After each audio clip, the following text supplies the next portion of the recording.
Welcome to this week's Treasury Career Corner podcast, where I interview Treasury professionals about their Treasury careers. Each and every week, I speak to Treasurers about how they built their careers, where they are now, and where they see both themselves and the Treasury profession going to next. This week's show, delighted to be joined by Steve Darnley, the Corporate Treasurer at International Air Transport Association, or as many people know, IATA. Originally founded in Cuba back in 1945, over 70 years ago, they're a group of airlines who form an international trade association, if you will. Steve can explain that a little bit more for us towards the end of the show. I mean, they've got 290 airlines in 120 countries, representing over 82% of total air traffic. So, you know, they lead and serve the airline industry in general, and Steve's the group treasurer there. But we'll also talk about that, what it's like to be the group treasurer of an association like that, again, later on in the show. But Steve, originally, we've known each other for a number of years. You did your degree, you qualified, and you made your first move into public services, straight the NHS. So, Steve, perhaps give us a start or a flavour for you, if you will, about how you started in first finance and then progressed into Treasury. Yeah, sure. Good morning, Mike. It's really good to talk to you. The move into public sector finance wasn't something I'd particularly planned. I did an economics degree at Cardiff, specialising in banking and finance. And when I left university, back in those days, there was a lot less career planning available to people than there seems to be for young people today. There's also probably quite a lot less pressure as well, which is a good thing. And I left university and drifted off to work for a friend of mine in his garage as a mechanic, much to my father's intense delight, having paid for my education through school and university. And after about 18 months, he coughed one day and said, "When do you think you're going to get a real job?" And I thought, okay, maybe I ought to. So I started looking around, and I found an opportunity to join the National Health Service as a district finance trainee, which I did in Epsom in Surrey. And I spent some few months working around the finance trainee scheme, initially in the general ledger section and the accounts payable, and eventually moved into the internal audit department for a 3 or 4 month secondment. And at the end of that time, the head internal auditor actually asked me if I would like to join his team on a permanent basis and come off the trainee scheme. And he offered me money, so I said yes.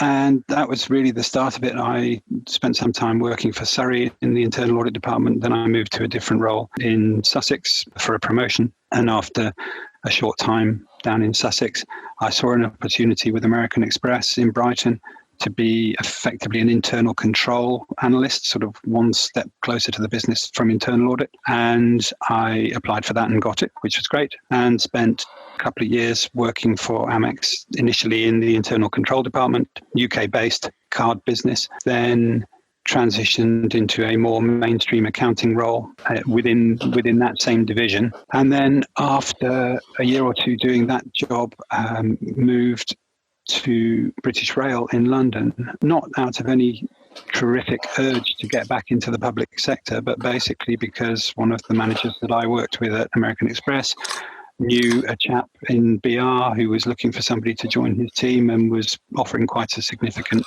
opportunity in terms of promotion and salary increase. And so it was an opportunity which I thought was too good to miss. And so I took that role within BR, spent some time working as the divisional accountant for the Red Star Parcels division, as it was. And after approximately 2.5 years doing that, I was sitting on a train one day, coming back from some BR meeting in some far-flung part of the country, chatting to a colleague, a guy called Mel Harris. He was telling me all about the British Rail Director of Funds department. And I was very interested in this because it sounded very much an area that would appeal to me with my economics background.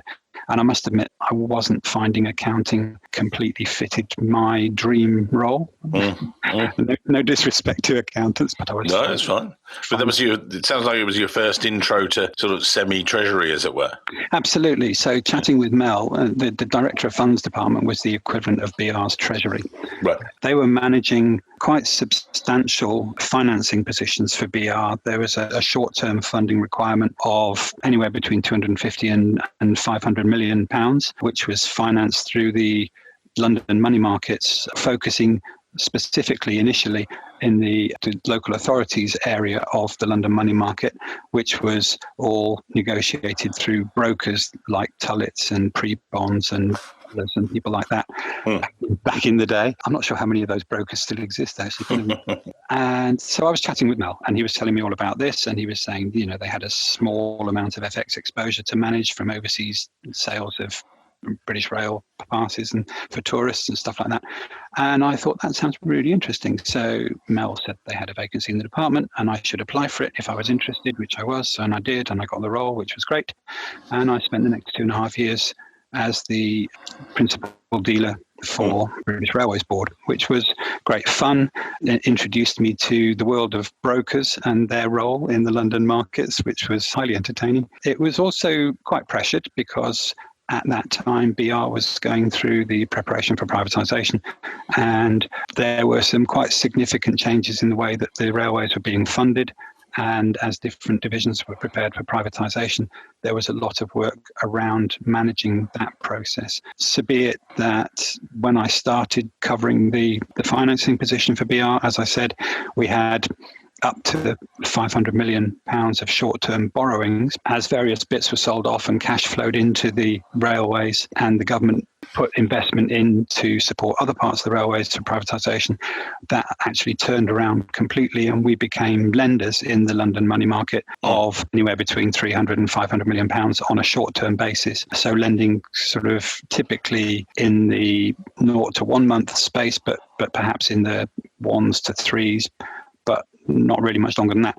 And at the same time, we had £2 or £3 billion of financing from the European Investment Bank and other long-term infrastructural support bodies. So there was that. And as part of our operations, because of the size of what we were doing and because we were a state sector organisation, we were dealing a lot with the Bank of England and the National Loans Fund as well. It was great comparative between the very commercial and dynamic parties that we were dealing with in the brokers and the banks that were active in the money markets, and at the same time dealing with perhaps the more regulated elements of the National Loans Fund and the Bank of England and people like that. It was great fun. It was very, very interesting.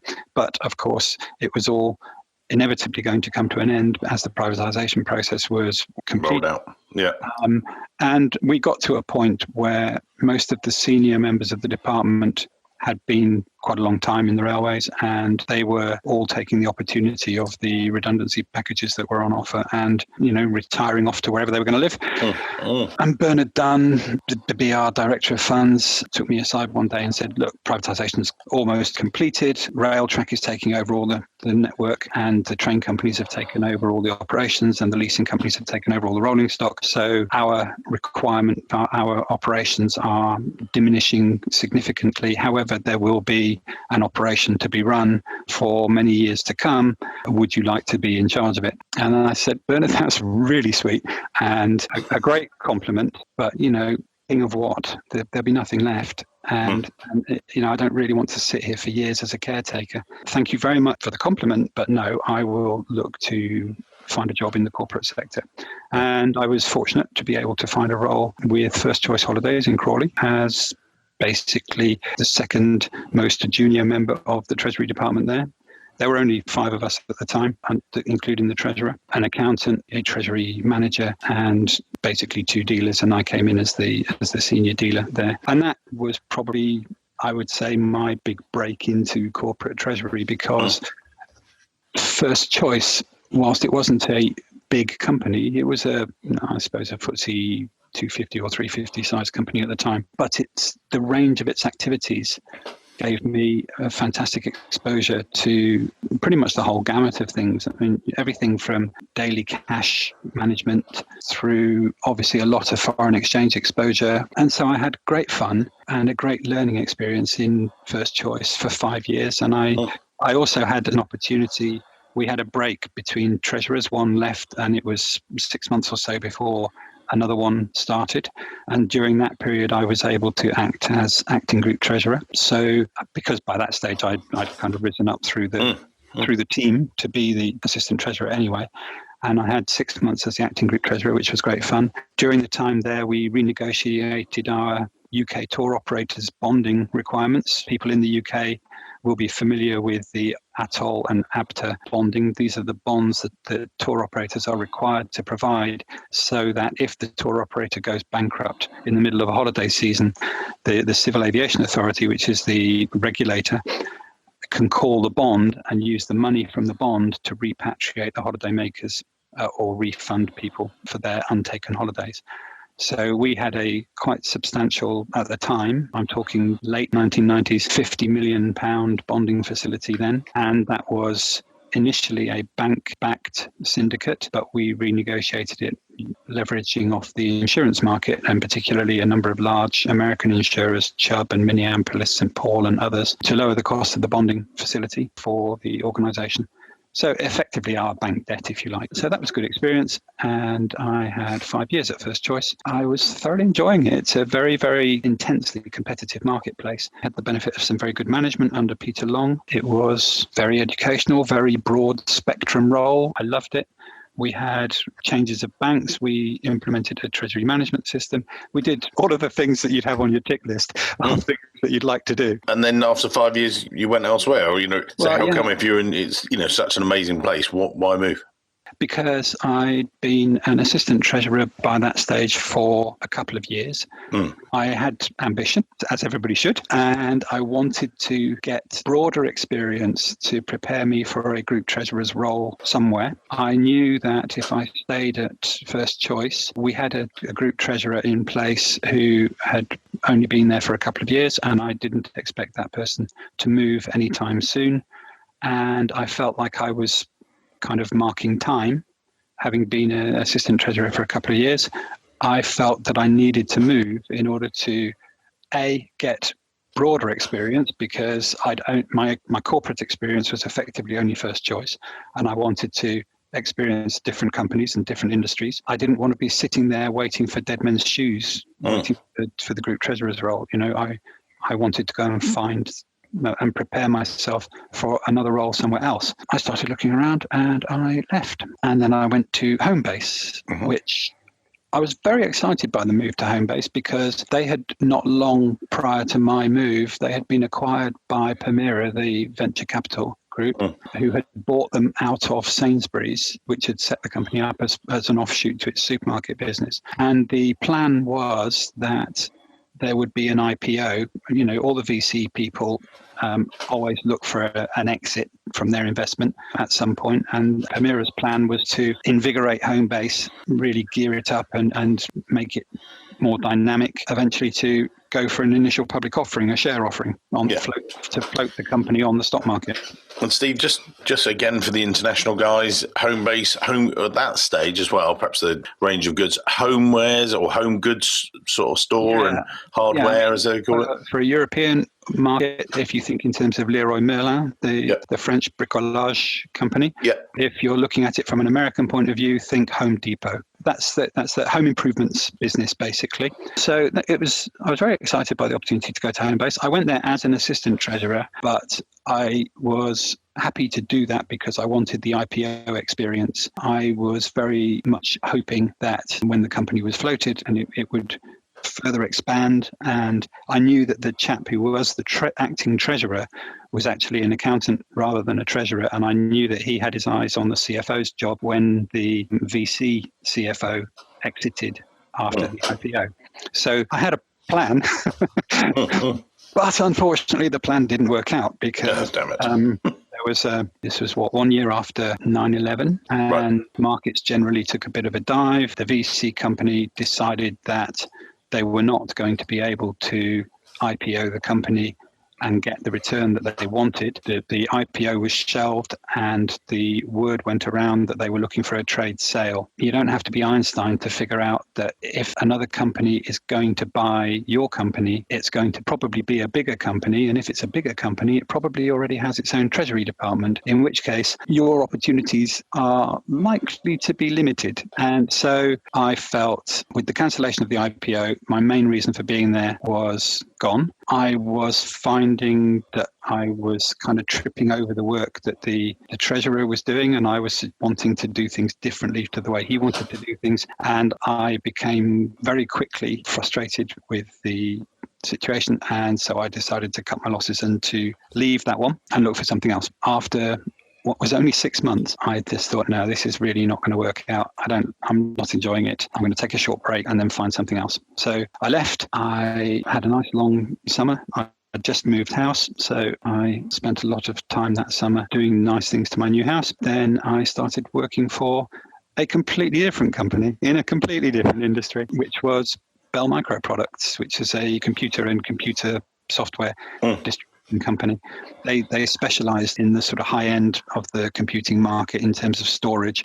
And as a large group, you were sort of the European treasurer, but where were they headquartered, or how did your role fit in with the group in treasury terms? Yeah, so the company was originally founded in the US. They were based in California. I'd like to say Silicon Valley to make it sound sexy, but I don't actually think it was. They had been a very successful distribution company in the US, and they expanded into Europe through acquisitions of various small-scale European disties. And Ideal Hardware was the name of the UK enterprise which they acquired, but it was all under the Bell Micro, parent company. And so we had a treasurer based in California, but he was, I mean this with the greatest respect, he was very American. He understood the US market. So I was working for the UK branch of this group. We had a treasurer in California, but it's clearly not practical for him with the time difference to be managing things that are going on in Europe. So they appointed me as the European treasurer. The group was expanding rapidly into Europe, acquiring other small European distribution companies and consolidating them. And so I was able to join the company and become responsible for basically the European activities, reporting into Carl, the treasurer in the US. And that was fine. But if I thought that being a tour operator was a cutthroat business, then computer distribution is just mind-boggling. The margins are wafer thin. The product has an even shorter shelf life than a holiday season brochure. It's a real hand-to-mouth existence because the manufacturers, the likes of Hewlett-Packard and Compaq and IBM and Dell and people like that, they require the distributor to take a certain amount of product, and obviously they give that to the distributor at a discount from the retail price. The distributor has then to sell that product at the retail price in order to make his money before the next batch of product is released by the manufacturer with upgrades and improvements and everything which render your initial batch obsolete. And if you haven't sold it at all, you then have to mark it down in order to shift it, and your margin disappears. And given that the pace of computer development is so rapid that your product obsolescence is probably maximum 3 months, you've really got to shift your stock and make it work. So it's very, very difficult. We had, from a treasury perspective, it was interesting for me because this was my first opportunity to work with a bank where we had a securitization program in place where our receivables were basically sold to the bank in order to give us the working capital to buy the next batch of stock to sell the receivables to the bank in order to repeat the cycle. And managing that cash flow was very challenging, but it was great fun. So we had this asset-backed securitization with Bank of America. It was great working with them. I hadn't worked with B of A before. Running the securitization program, making sure that we were able to claim as much as possible because there were all kinds of qualification restrictions around which sales could or couldn't qualify for funding. And so working hard with other members of team to make sure that we captured everything possible so that we could get the maximum value from the securitization program so that we could fund the maximum purchases of new stock and grow the business was really challenging. And at the same time, at the end of every month, there were always suppliers clamoring for payment and a great deal of juggling to be done as we got payment from our customers to meet the bills that we had to pay. And sometimes we did and sometimes we didn't. And there was a lot of time spent on the phone managing this. So from a daily liquidity management and a more sort of long-term liquidity management forecasting for the group, this was really good experience for me because it was absolutely cutthroat in terms of did we have enough money, basically, to keep the business running. It was very challenging, extremely good experience. It really drummed into me the old mantra, cash is king. You've got to have the cash. So keeping control of your cash is so important. And then from Bell, you made the sort of move to a very natural move from a hardware PC company to Burberry, the sort of fashion brand. And then, and then after that, sort of the office services group. So talk us through those couple of roles, Actually, there was a plan. With Bell, I'd been the European treasurer, so responsible for an area, not the whole company, but at least having independent authority for a significant part of the company's operations, which was good training for me. However, after 2 years at Bell and having realized just what a cutthroat business it was, realizing that it was struggling to grow, I felt that long term, I wasn't convinced that the company was going to make it. Despite everyone there working really hard, I felt that my long-term career prospects were not going to be served by staying there. Carl, the treasurer in the US, was never going to move. That was clear to me. There wasn't going to be a group treasury role with that company, but I wasn't completely convinced that company had a great long-term future, which, just by way of an aside, was borne out because they were taken over some years after I left them. So I started looking around again with this plan of finding myself a group treasurer's role, and I was made aware of the vacancy at Burberry, and I applied for it and met with the deputy CFO, a gentleman called Emilio Fo, who had come to Burberry from Gucci. Wonderful chap, hit it off with him straight away. Absolutely in tune in terms of what he wanted me to do, what he wanted his treasurer to do. I was very lucky to be given the opportunity to join Burberry, and I found it, again, a great learning experience because, again, it was a completely different area to where I had been before, because now I was in a manufacturing company, effectively. Yes, it's very ritzy, glitzy, high-end fashion. It's actually a manufacturer. With manufacturing factories in the UK and in other parts of the world, sourcing its raw materials from all over the world, again, with quite sort of tight timelines in terms of product production and shelf life, because it's fashion and fashion comes and goes with every season. So there was a lot of focus there in terms of supporting the production of the product, which is entirely what you would expect. But that meant that I was able to work with some of our suppliers on putting into place supplier financing arrangements. One of the things that people who are followers of fashion and the ladies in the audience particularly will relate to, Burberry used to produce some very high quality, very high end handbags. These were all handmade in Italy by small local suppliers, ateliers they call them, sort of craft workshops, if you like. And these small businesses didn't have the financial wherewithal to raise the capital to buy the stock that Burberry required them to buy, because we were very specific about where you source the leather, where you source the metalwork, where you source the zips, whatever.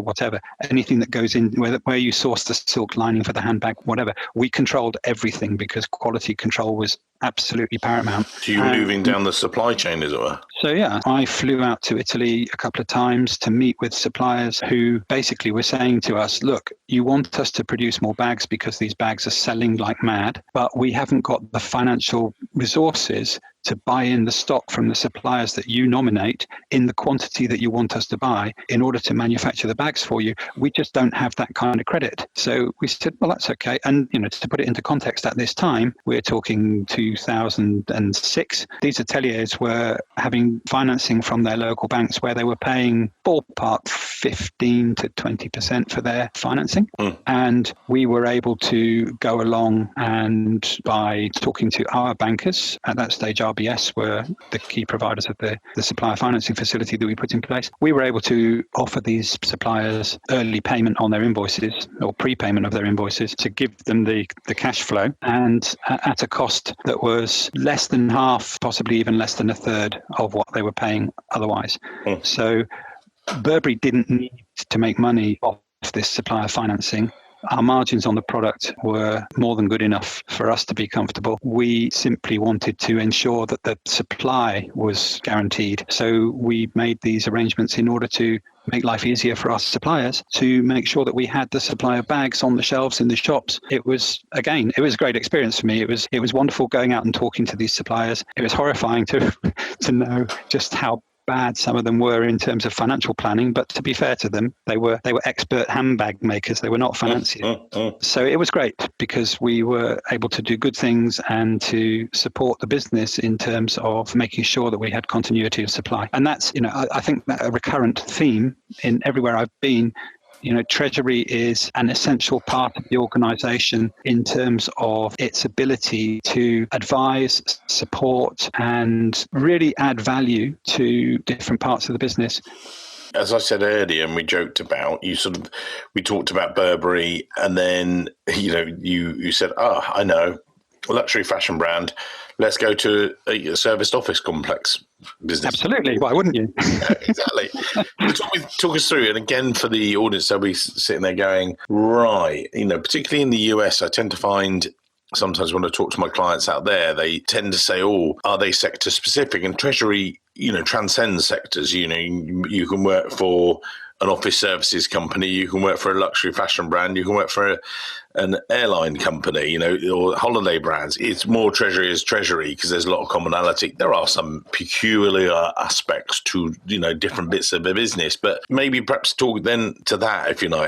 How did you then choose, to step across? Well, I got the opportunity to move across to Regis, and it was another group treasurer's role because at Burberry I had finally achieved my ambition of being a group treasurer for a listed company. So that was great, and I had a lovely time at Burberry and worked with a great guy called Pete Jones, who's now at Fidelity. And I had the opportunity to move to Regis. Basically, it was more money, and it was something different to do. I think probably the real catalyst for my move was the fact that Emilio, my boss, whom I got on so very well with, had been headhunted away from Burberry to be CFO of Benetton back in Italy. I felt that with him gone, we'd kind of lost a bit of direction. I didn't feel that I had quite such a good relationship with his successor. And so I was open to a move. And then when the opportunity came to move to Regis, I just thought, well, why not? It's another different role, and it will open my eyes and help me acquire some skills in a completely different area. So I was up for that. Picking up your point about the fact that Treasury is transportable, I totally agree with this. I look at it a bit like this. This is probably going right back to my roots as a mechanic. Treasury is a toolkit in my head. You learn different tools to do different jobs. You learn about how to manage a foreign exchange exposure. You learn to manage cash flows. You learn to manage interest rate exposures. You learn to understand companies' long-term financing requirements and the importance of liquidity. You learn all of these different things. And to me, these are your different skills. And wherever you go, you use the different tools that the job requires. So in First Choice, to take an example, I needed to understand interest rate exposure management for the aircraft fleet. So I was able to do that. When I went to Bell Micro, for example, interest rate exposure management on airframes or jet fuel hedging were of no relevance to me whatsoever. But cash flow management was critical, and understanding and managing an asset-backed securitization program was a critical element of that. So you put all of your cash management and cash flow forecasting tools to work in that environment, and you do the job that the company needs there. When I went to Burberry, you do all the usual things. I mean, cash flow management, FX management, all those things, they're all going on in the background, yes. But you use different tools to solve a specific problem that's relevant to that business, namely the supplier continuity of supply issue and how to support your suppliers to the benefit of your company. So you apply different tools to that particular problem, but they're all within your toolkit that you carry around with you from role to role. And this is how I see it. The point is that you are really in a profession which is truly mobile. No, exactly. But you've got those transferable skills that you bring to bear. I mean, but tell us about the Regis business and how, you were, what was Treasury like there? Very small. When I arrived at Regis, I took over a department of one, namely the previous treasurer's role. He left, and it was me. And Regis was an interesting environment because it was the first business I'd worked for where the original founder still owned a significant equity stake in the business and was actively involved in the management of the business. And he was Mark Dixon, everybody knows, Mark Dixon was the founder of Regis, what is now known as IWG. And the fact that he was closely involved in the day-to-day running of the business gave the business a very different dynamic. I found it very invigorating. I thought it was real fun. It could be very challenging. I was regularly surprised by a phone call, early in the morning, any old morning. There was no routine to it. And it would be Mark on the phone with a question. How much cash have we got? How much trapped cash have we got in India? That kind of thing. I want to do X, Y, or Z. So which bank do I need to speak to? All that kind of stuff. And having that very direct contact with the chief executive was fun, challenging, kept you on your toes. I enjoyed it. We did quite a few things in terms of just enhancing the cash flow forecasting. That was probably one of my major initiatives there, was improving cash flow forecasting. And because it was such a global business, doing a lot of work on bringing cash back to the center, increasing the amount of cash that we had on hand in the center, and then maximizing the yield on that cash. So there was a big focus on that, but also because it's a real estate business, we rent offices on long-term contracts and then we sublet them on short-term leases. And there are clearly long-term cash flow commitments around that. And so cash flow forecasting and your cash planning is very critical. And I spent a lot of time working with the BP and FA guys, the business planning and forecasting and analysis guys within Regis around that, and doing long-term business planning from a cash and financing perspective. Because of the number of offices that we had at that time, we had 1,000 offices in 500 cities in 150 countries, if memory serves me correctly. And so we had an awful lot of landlords from whom we had leased property, and we had many hundreds of bank guarantees. So I got quite good at negotiating bank guarantees and bank facilities for guarantees for property leases. So that was another acquired skill, learning about this area and dealing with bank guarantees and letters of credit and all of those things. And it was, again, it's just acquiring another tool to put in the box to carry around. As a treasurer, yes, indeed. But it was great. I spent 4 years with Regis and had a thoroughly good time with them. Very challenging. And then a move to IATA, perhaps again, this is the most recent role you've had, but IATA, again, within Europe, quite a few people will know it, but people won't know International Air Transport Association. Are you just a membership association, or how does it work, or what's the situation? What is IATA? As you said in the intro at the beginning, and you have it right, IATA is the trade association for the world's airlines. But we're not like is it the Teamsters in the States? Is that the Truckers Association? Yeah, it is. Yeah. Or the Road Hauliers Association in the UK. We're not just that. IATA has a really critical role to play in aviation. It represents all of the airline members who, as you rightly said, between them account for more than 80% of the total global air traffic every year. So we speak with a meaningful voice in terms of representing industry opinion, and regulators, the various civil aviation authorities in different countries, and ICAO, the International Civil Aviation Organization, which is based in Montreal, and governments in different countries, they do listen when IATA speaks, because we represent all of these airlines and we have real influence in that respect. So what do we do? The number one focus is all about running a safe industry. And there's a huge amount of work that goes on in terms of developing, getting airline consensus on safety standards and getting those standards accepted by governments and implemented globally. And in order for the industry to be efficient, the standards have to be consistent globally. One of the things that treasurers will know about is, how frustrating it is that KYC regulations are different from one country to another. Well, it's frustrating, it's inefficient, and it creates a huge amount of work for us all. It's a bit like that in aviation.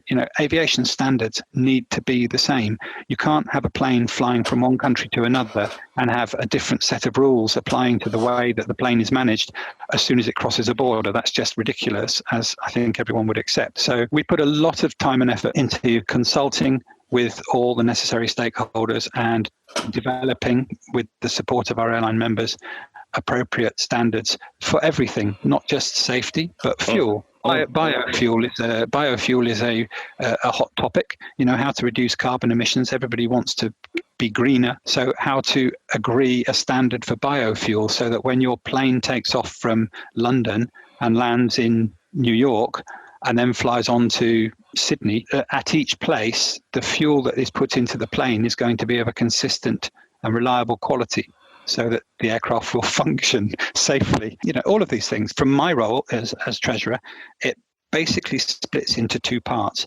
There's the IATA corporate activity, and I mentioned a few minutes ago, would the organisation be very commercial? Would it be very corporate? We are a not-for-profit organisation, but we do run a lot of commercial activities. The purpose of our commercial activities is to generate revenue, which we can then use to fund our activity on behalf of the airline members, or to invest into programs that we are developing for our airline members. We don't make a profit. Any excess revenues that we make in 1 year are reinvested into programs to support the aviation industry. There's no distribution of profits to anybody. We're not actually owned by anybody, which is a really strange one. When you try and do your KYC stuff for banks, when they send you, who are your beneficial owners, and you have to explain to actually So there's IATA corporate activity. The enterprise itself has a relatively small turnover. I would put us as a kind of FTSE 350 size company in that kind of bracket. About $400 million turnover for the enterprise, about $200 million a year of FX exposure for the company, because most of our revenues are US dollar, but we have significant local currency costs because we've got various operating centers around the world: Canada, Singapore, Beijing, Madrid, Geneva, Amman in Jordan. These different locations obviously have a local staff cost, an office cost, etc. So we have significant non-USD exposures, predominantly USD revenue. So we have some FX to manage, no interest rate exposures anymore, which is fine. But the corporate activity from a treasury cash flow point of view is fairly straightforward, nothing too complicated. You say it's not complicated, but what excites you about Treasury then within that organisation, as it were? Supporting the industry, because the other side of my activity is that I am responsible for all of the banking facilities that we need, the banking service enhancements that we can offer to the aviation industry for the settlement of its business. So in simple terms, think of it like this: traveller goes to travel agent, purchases a ticket to fly on an aeroplane, and as far as the traveller is concerned, that's it. They've got their ticket, they want to go. But the travel agent will need to account for that revenue to the airline on which the passenger is going to fly. IATA operates settlement systems for the industry so that the travel agents in each country can belong to a settlement program in that country, where they can take all of their ticket sales from all of their customers, covering all the different airlines that they sell tickets for, and make a single payment into IATA at a regular frequency. And the frequencies vary depending on the market, depending on the size of market. It could be as infrequently as monthly. It can be as frequently as daily. Some travel agents have an opportunity to settle more frequently than daily if they choose to. It just depends on the market. But the agents will settle a single bill to IATA, and we will provide them with all of the reconciliation information that they need to tell them how much they have to pay us and on what day. We get that settlement from the agent. Within our own internal reconciliation system, we know all of the different tickets from all of the different airlines that make up that payment from that agent, and we then allocate that revenue out to each airline. And we do that for every agent in the country, and we give each airline one payment covering all of their receivables from all of the different agents in the country. So as you can imagine, when you multiply that out over close on 200 different country settlement operations around the world, that's a hell of a lot of reconciliation work that has to get done, and a lot of payments and settlements that we have to receive from agents and settle to airlines. Do this every day, all around the world, 24/7, 365 days a year. And we settle to the industry close on $400 billion a year of settlements through the various settlement systems that IATA runs for the industry. And how do you deal with that in a Treasury? What challenges does that place on you within Treasury, do you find? Okay, so because we are effectively acting as a clearinghouse for the industry, we collect from the agents we pay to the airlines, or we collect from other related companies like ground handling companies, fueling companies. We settle from airlines to air traffic control companies for the air traffic control service. We pay individual governments for the overflight charges, if you like, the toll that the airline pays for flying over a country. A bit like the toll you would pay on a motorway in France or wherever. So we do all of this collection and distribution of revenues for the industry. But in all cases, we are effectively a clearinghouse, collecting other people's money, and we're passing it on to the ultimate beneficiary. So for me, does it have a cash flow impact for me as IATA's treasurer? No, only insofar as our on-time settlement to the ultimate beneficiary, whether it's an airline or anybody else, the on-time settlement is our number one KPI.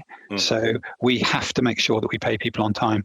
What we have, and this is where it does involve me, in order to support those collections and settlements, what we try to do is to minimize the number of days between collecting from the payer and settling to the payee. So we will very often require our settlement systems to have intraday facilities and even overdraft facilities, so that we have two settlement models. One is what's called a funds received, and the other is a reported sales. Funds received is fairly self-explanatory. When we receive the fund from the payer, we reconcile everything and we transfer the money to the payee. Inevitably, we have to wait for all the money to come in, then we have to do the reconciliation, then we transfer the money. So there's a time delay. What we try to do in many places in every place where it's possible, is to run what's known as the reported sales model. So we know settlements we should be getting from the reported sales information that we have, and we tell the payer how much they should pay us. We then assume that they are going to pay us 100%, and we prepare and send off the settlement file to the bank to pay the payee on the same day as the money should be coming in from the payer. Okay. In order to do that, you need an intraday facility, and you also need an overdraft facility just in case some of the payers' monies don't arrive on time, which, for whatever reason, they may get held up. So I have facilities with basically 60 banks around the world to support all of these settlement systems. And I have several $1 billion of intraday facilities and approximately $700 million of overdraft facilities to support all of these settlement activities. My job, and the job of the team of people who work both within my central treasury team in Geneva, but also regional banking teams in support of our settlement activities around the various offices around the world. Our job is to make sure banking system supports our daily settlement activities, and that we make sure that 99.96% of our settlements are on time. That is our KPI, 99.96% of on-time settlement. I'm very proud to say that for the last 2 years, we've beaten that target. That's the big sort of operational challenge, is making sure that we have the banking relationships in all of the different locations in which we work. As is always the case, it's a kind of 80-20 rule, 20% or even less than 20%. There is a core group of banks, about 10 of our 60 banking relationships cover about 80% of our settlement volumes. The balance is made up of those more remote or less developed countries where the major global banks maybe don't have the local presence to support us, and we have to use local banks in order to run the settlement systems. That's the biggest challenge. Then the sort of next down the scale, I guess, is blocked and restricted cash. We operate in so many countries. There are many locations where there are restrictions on expatriating cash to many of the airlines. If you're earning money in Malawi, for example, no disrespect to Malawi, but the airline probably doesn't want lots of local currency, and it wants to convert that to dollars and repatriate those dollars to use in its more general aviation costs. So helping the airlines to address restrictions on currency repatriation is another big focus area for us. But Steve, looking back over your career, and there's been a depth of career there obviously for 20 plus years, how have you seen Treasury and perhaps your Treasury team change? What's the sort of the evolution of it looking back over your time that you've been doing it? Technology's changed hugely, of course. When I first started out, there wasn't much around by way of treasury management systems. There used to be a Bank of America system. I can't remember the name of it, but that was pretty much the only thing that was around back at the beginning. Then there was a plethora of TMS companies that sprang up offering different solutions, and then those have gradually been whittled down through a process of mergers and acquisitions and so forth. Yes, I think that the technology from the treasury management systems side of things has changed radically, and I think there's still a way to go for a lot of companies. Certainly the bigger companies tend to have TMSs, but a lot of smaller ones still don't. I think now, though, that there's a moving away from the treasury management model. You had to have a TMS that could do everything, all within one TMS. I think that was the way it went. Now it seems to be drifting away from that, and there's a tendency to address things more through the app approach and finding different solutions for different things, because it's much easier now to access these different solutions, and it's much easier to bolt them together than perhaps it used to be. So I do see there's a trend. Instead of having the one-stop shop treasury management system, that seems to be fading away, and there seems to be a much more growth of different, more specific solutions. I think possibly because the one-stop shop thing was trying to be jack of all trades, and the flip side of that, of course, is master of none. The utilization of specific apps for specific purposes seems to be a trend which I see more of. In terms of the world in which we live, obviously there's been huge steps forward in terms of payments efficiencies. You've had everything from SEPA, for example, in Europe, helping to standardize and reduce costs. I still think there's a way to go in international payments in terms of making that more efficient, even less costly. But I like very much the SWIFT GPI and the visibility that that's bringing in, and IATA's done a lot of work in that space. And that's one of the other aspects of this job, is trying to be an industry thought leader and helping the industry in terms of recognizing and applying some of the technology. So we were at one stage the largest corporate user of SCORE when SWIFT first launched the SWIFT for Corporate solution. And we were in the vanguard of companies adopting SCORE. We've been at the forefront of companies adopting SWIFT GPI. We've done a lot of work with that. We're working now on the open banking opportunities with a project called IATA Pay, which we're working on. That's a very exciting aspect of the role here, is the opportunity to engage with all of these different airlines and look at ways that we can develop things. In terms of Treasury team, coming back to your question, I haven't seen a vast increase in the numbers of people operating in Treasury departments. I know some companies have very large Treasury departments, and there's doubtless justification for that. Most of the companies I've worked in have been very small Treasury departments. I've never worked in a department of more than 6 people. I think that there has been a huge growth in the productivity, though, over that time, because of the ability to use technology. And this is, I think, something which will continue. I do read a lot and see a lot of effort being put into automation, whether it's through AI or RPA, trying to automate the more mundane processes to allow the team to spend more time focusing on how they can add value. And I think if I had a wish, if I had a dream, then that would be the dream, is how can we take all the routine stuff and just make it automatic, and then focus our time on adding value to the business. And looking back as we close today's interview, you and I talked about this before the show, that, if you want to connect with Steve and I think it'd be good to have part of the network, we'll put his LinkedIn profile in the show notes, and you can connect that way. But as you look back across your career, people, are coming into the treasury profession, or the treasury managers saying, do you know what, that's what I want to do. I want to make that next move to get deputy treasurer, then a group treasurership. So I want to be in charge of things. What's the sort of, what are the few pieces of advice you might give to the listeners now that they're thinking, yeah, I want a career similar to Steve? Well, getting qualified is obviously a good thing to do. But for me, I would say never be afraid of change. Change is, it's a cliche, I know, but change is an opportunity. And you should, in my experience, I would always say, take your opportunities when they come along, because you never know how long you might have to wait for the next one. So, and I said this to my own daughters when they were growing up. I said, be brave, try it. If it doesn't work, that's not a problem.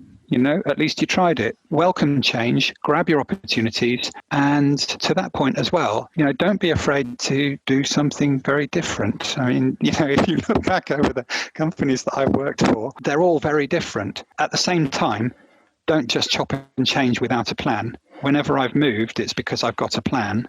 I know what I want from the move. There's a specific objective in mind, and I'm always working towards that objective. So if the opportunity arises that is congruent with your goals, then go for it, definitely. Yeah. So to summarise there, as well we will do, because there was a lot of stuff packed in, I was scribbling notes. Have a plan, study to help you improve and go on.